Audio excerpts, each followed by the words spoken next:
speak through me this morning. Let the words that come out of my mouth not be my words, but be your words. Amen. And let them touch the hearts of those who are here. Amen. Once, a really long time ago, there was a king who ruled a vast empire. In this empire, there were numerous cities, towns, and villages, and everyone lived happily under the king's rule and guidance. Everyone supported the king in all he did, and things were peaceful and prosperous. However, that all changed one day. One day, the king's right-hand man snapped back at the king. We don't know all of the details that encountered in that entire discourse, but from what we do know, it seems as though the king was making plans to expand his empire, and the right-hand man wasn't included. He was furious and demanded more respect. The king tried to reason with him, but it seemed to no avail. Basically, it seemed to come down to a little bit of a pride and jealousy issue, because the right-hand man's best friend, who is the king's son, happened to be included, but there seemed to be no logical reason in his mind for the right-hand man to have been left out. Storming out of the palace, the king's right-hand man knew that the king wouldn't stand for defiance, and his only chance was to run. And run he did. From that point on, he was known as Rebel. Rebel raced outward to the outreaches of the galaxy, or to the outreaches of the empire, and at every town, village, and city that he stopped at, he presented his case to the leadership. Most of the time, this presentation was done in a public setting, and so as he stopped at the different places, there were handfuls of people who joined him in his cause. But in every place that he stopped, the leadership was firmly in allegiance to the king. Seeing no way to get a foothold for his rebellion, he continued further outward into the less charted areas of the king's empire. Further out and further out, until one day he came to a village that was brand new. Or it seemed as though it was brand new, and the main reason he believed it to be this way was because there were so few inhabitants. In fact, there was really only 2 inhabitants, the village chief and his wife. This is it, he thought to himself. This is where I will set up my rebellion and establish rule for my cause. Thinking how previous presentations to the village leaders went in the past, he decided instead he would use a slightly different tactic. Waiting for an appropriate moment, he mused, he would find the village chief's wife and see if he could convince her. And if that was possible, then he would commission her to go and convince the chief himself. His plan went perfectly, with the chief's wife buying into his ideas and her convincing her husband. They all celebrated by eating apples together.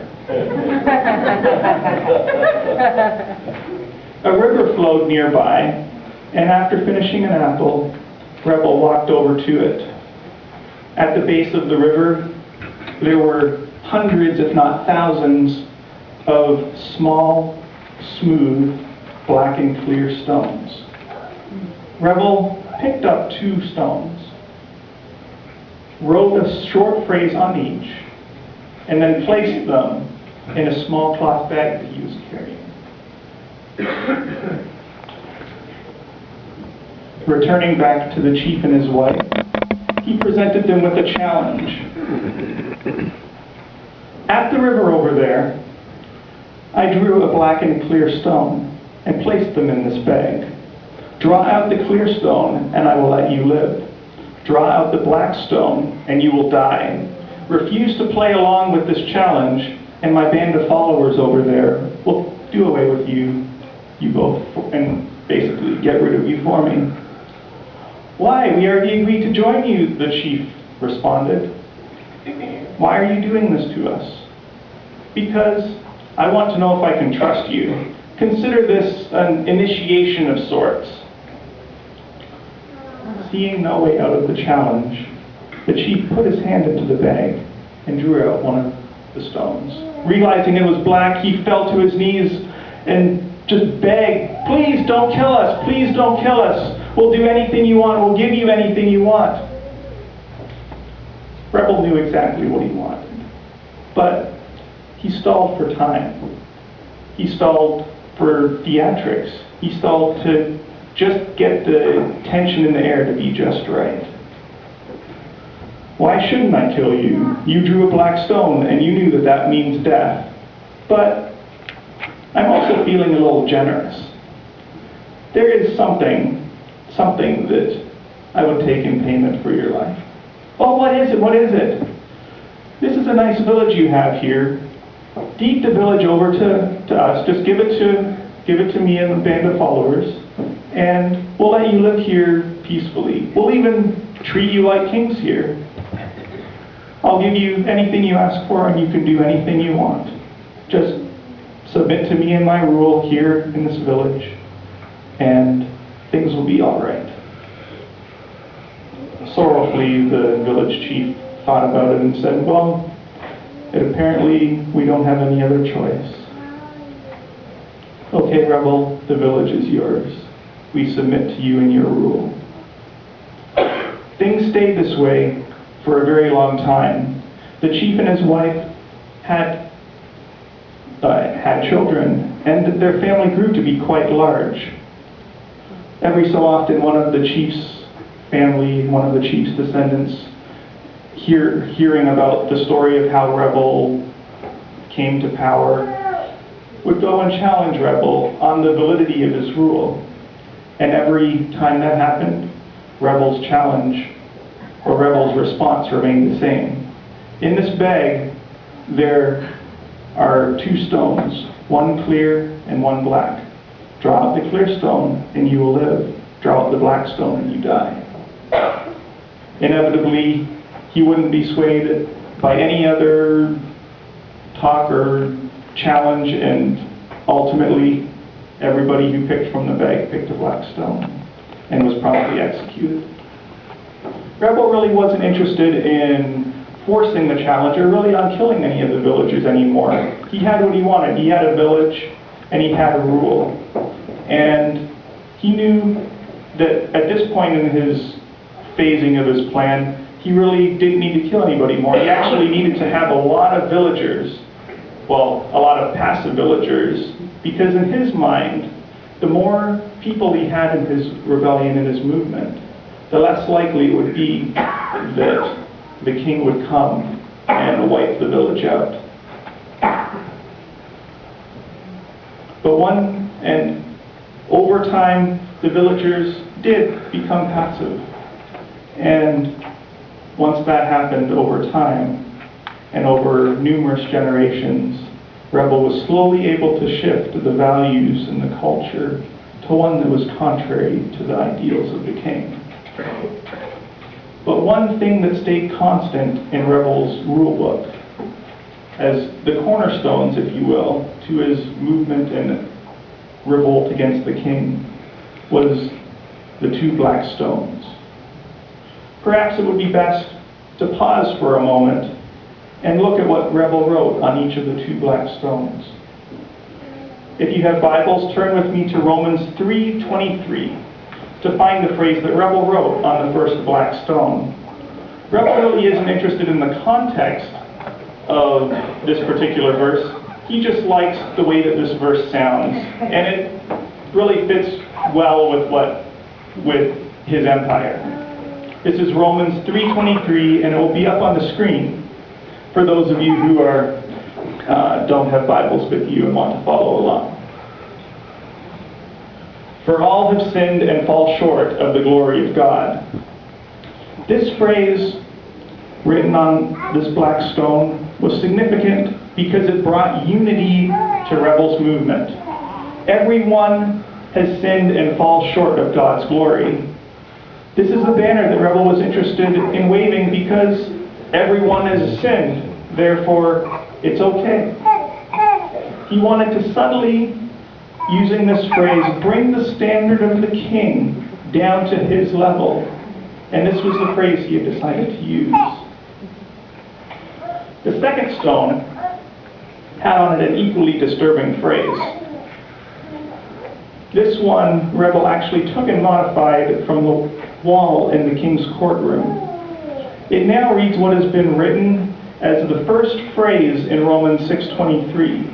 Again, the rebel isn't really interested in the context, he just wants to make his point. Romans 6:23a says, for the wages of sin is death.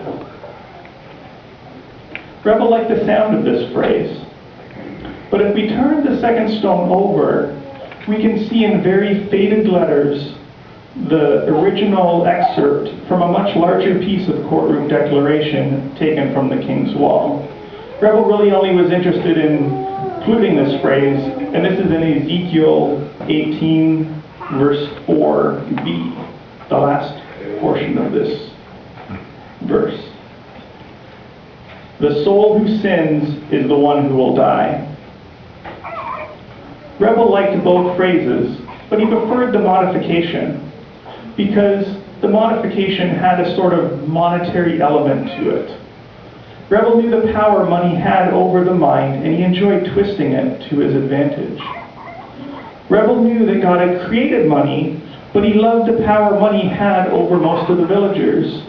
He loved twisting and corrupting the villagers' view of money by manipulating the circumstances, either by drowning them with an abundance of money and letting the power the money gave destroy them and corrupt them, or by manipulating the circumstance so as to cause no money and a sea of debt, causing the villager to feel stuck, trapped with worry, depressed, and hopeless. Two small black stones and this double-hit combination kept the people of the village subdued for over 75 generations. Then came one day, a day that Rebel would never soon forget. Rebel was relaxing comfortably in his palace. It had been a long day, and he was just kind of taking it easy. However, this day was different. As he was relaxing there, he heard a voice behind him. It was a strangely familiar voice. He hadn't heard it in some time, but it kind of sounded a little familiar, like he knew it from somewhere. I will take the challenge of the 2 stones, the voice said. A little taken aback and confused, Rebel was perplexed. This hadn't happened in some time, and he was beginning to think that the villagers had become so passive that nobody was ever going to take the challenge of the stones. The challenge of the stones had slowly faded into the back of his mind. So who is this who wants to take the challenge, fail, and ultimately die? Rebel slowly turned, and about fell to the floor when he saw his old friend, the king's son, standing in the courtroom. My father, the king, has been watching this village closely, began the king's son. And he wants to know if there's any basis for the claims that you make, for the basis for your rule here in this village. While you get ready for the challenge, I'm going to look around here, see what you've made of this village, and see what you've created. When you are ready, come to the river where you drew the 2 stones. My father asked me to take this challenge, and he requested that this challenge be taken and made at the river where both the stones and the challenge are